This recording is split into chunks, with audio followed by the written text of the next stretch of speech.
Welcome to a true horror story where police couldn't help. This happened in late 2022 when I moved into a small rental apartment in a quiet town near the outskirts of Seattle. I was 29, fresh out of a toxic relationship and eager to start over. The apartment was on the ground floor of an old building with a narrow fenced backyard that looked out to a dense patch of trees. It was peaceful too, peaceful maybe, but I liked the isolation. I worked remotely as a graphic designer, so most of my time was spent indoors alone. The neighbors were few and mostly kept to themselves. There was one man who lived 2 doors down. I never caught his name, but he was tall with a gaunt face and thick glasses. At first he seemed harmless, often sitting on his porch, reading books late into the night. But gradually I noticed something off about him. He never smiled, never said hello when I passed by, and sometimes, I swear, he would just stand silently staring into my backyard from his window. At first I shrugged it off. People are different. Maybe he was shy or had his own troubles. But over the next few weeks, little things began to happen. The first incident was a noise. One night around 2:10 a.m., I was awakened by a faint scraping sound coming from the backyard. It was a metallic dragging noise like a rusty gate being slowly opened. My bedroom window faced the backyard, but the curtains were heavy and I hesitated before peeking out.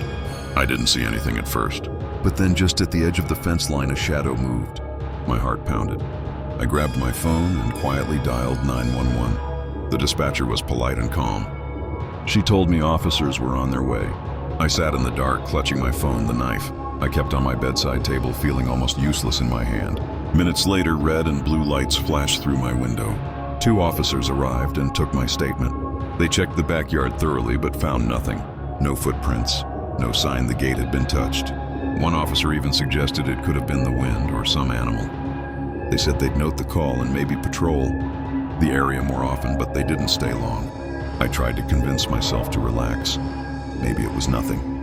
But sleep didn't come easily. The next morning I went outside to inspect the gate. It was firmly latched, no sign of tampering. But then I noticed a small stone wedged under the latch. It looked like someone had deliberately placed it there to stop the gate from closing properly. I called the police again, but they said unless someone had broken in, there was little they could do. They wouldn't even talk to the neighbors about the incident. That night around 2:17 a.m. it happened again, but worse. This time I woke to the unmistakable sound of my back door handle rattling. Someone was trying to open it slowly at first, then more aggressively. My breath caught in my throat. I didn't want to look, but through the small gap in the curtains, I saw a figure standing just beyond the glass. The same 2 officers came again. They found footprints in the gravel leading up to the door. Still, no one had forced entry. The police promised to increase patrols, but again said there was no probable cause to investigate further. Frustrated and terrified, I installed a security camera the next day. I positioned one above the back door and another covering the front porch. That night, I stayed up watching the live feed. At exactly 2:20 a.m., the back camera motion sensor triggered. A man appeared on the screen. He was tall, broad-shouldered, wearing a black hoodie with the hood pulled low. His face was obscured in shadow. He walked slowly to the door, stopped, looked directly into the camera, and smiled.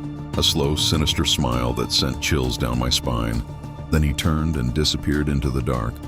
I called the police right away, sending them the footage. They admitted it was creepy, but reiterated that since he hadn't entered or damaged property, they couldn't arrest him or take further action. I started sleeping in a hotel that week. One morning after returning, I found muddy handprints on the glass door, too high and too low, like someone had crouched and rested their hands while staring inside. The final straw came when I found a note in my mailbox. It was written in cramped handwriting on lined paper. "The cops leave, but I don't." I filed one last report. The officer on duty looked genuinely disturbed, but said there was nothing more they could do without proof of a crime. I moved out the next day. Weeks later, I received a message from the new tenant who had taken over my apartment. She wrote, "Did you ever have someone in a black hoodie lurking around? I keep hearing footsteps late at night, and someone knocked on my door at 2 a.m. and just stared." I didn't reply. After that nightmare, I found a job with a property management company that handled foreclosed homes in remote areas. One of my assignments was a house in rural Pennsylvania.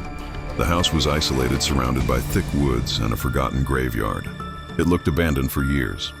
When I arrived, the house was eerily quiet. The windows were boarded up and the door was chained but unlocked. As I stepped inside, the air was stale heavy with mildew and something metallic. The interior was covered in dust with broken furniture and old newspapers scattered on the floor.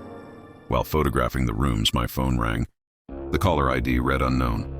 When I answered, there was silence, then a faint whisper. "Don't answer the phone in the bedroom." My heart stopped. I checked the windows. No one outside, no sounds. I shrugged it off as a prank and continued working. Later, I heard a phone ringing.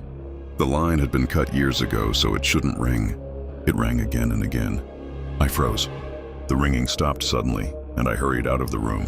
I tried to leave, but felt drawn to check the basement. The stairs creaked as I descended. The smell of mold and rust hit me. On a table in the corner lay a dusty, cordless phone and a stack of yellowed notebooks. I flipped through one.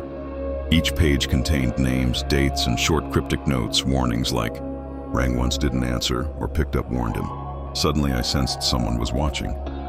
I fled upstairs and left the house. The next day, I reported what happened to my supervisor, but didn't share everything. 2 days later, the colleague who replaced me texted me.